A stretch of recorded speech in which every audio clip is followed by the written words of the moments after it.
I'm delighted about the progress that HICA has been making over the past 6 years, particularly in 2012, the HICA for 2012, because the quality of the presentation has been quite precise.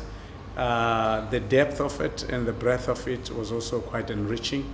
I was on the distressed hotels panel, where we were debating whether there were any distressed hotels in sub-Saharan Africa or not, and more defining what the real issues are. I was just majoring on what has happened in Zimbabwe for the past 15 years, with a special emphasis on the past 3 years. So that contribution, and together with what the other panel members were providing. Sorry, just hold on a second. Sorry, man. Apologize. Yeah, no problem. Sorry, guys. Oh. Yeah, sorry. Okay. Just wait for it to go into the lift.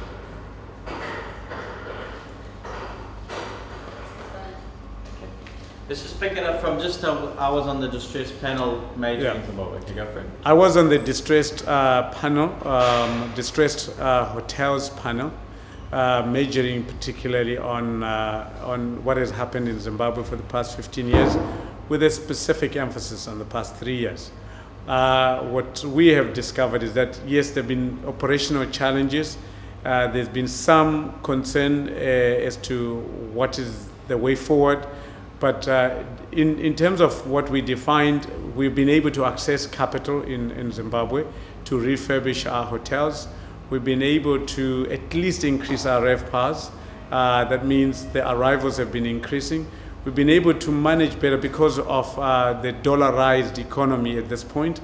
So we can manage better. We can really look at some of our cost push factors in a much more predictable way. So whilst it has been difficult, we wouldn't put, there's been no hotel put into receivership. Okay, and as far as AfriSun, just talk me through AfriSun's business and also the fact that you're in a couple of different countries, and does that help ease any, maybe there's a bit of a downturn in one of the countries, whether the other countries can lift that business up and keep it afloat. Just talk me through that, you know, as a business operating in the benefits of operating in a few different countries. Well, AfriSun is predominantly a Zimbabwean company listed on the Zimbabwe Stock Exchange. We have 13 hotels in Zimbabwe, and we were operating in South Africa. We pulled out of South Africa post-2010 because of some of those stress factors that happened post-2010 World Cup. We are also in Ghana and in Nigeria. The whole reason of going across into sub-Saharan Africa was to hedge ourselves from the vagaries of individual economies, be they social, political, economic landscapes that change, so that at least as an operator we enjoy the hedge factor there. So it has been advantageous for us. As things were not so good in Zimbabwe up to 2008, we depended a lot on our operations in South Africa. But as things were not so good in South Africa, we started depending back on to our hotels in Zimbabwe.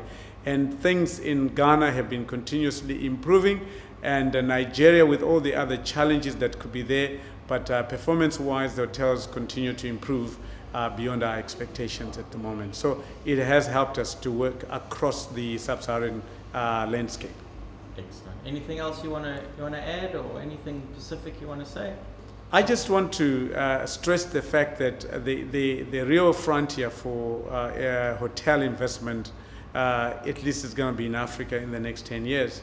And it's important that we take advantage of all those growth nodes, be they first or second cities, be they the resource centers where natural resource centers, oil, minerals, we take advantage of that. As the globe begins to turn to Africa for more resources, and as the global downturn begins to take its hit on Europe and the other regions, and Africa retains that potential to cover that gap.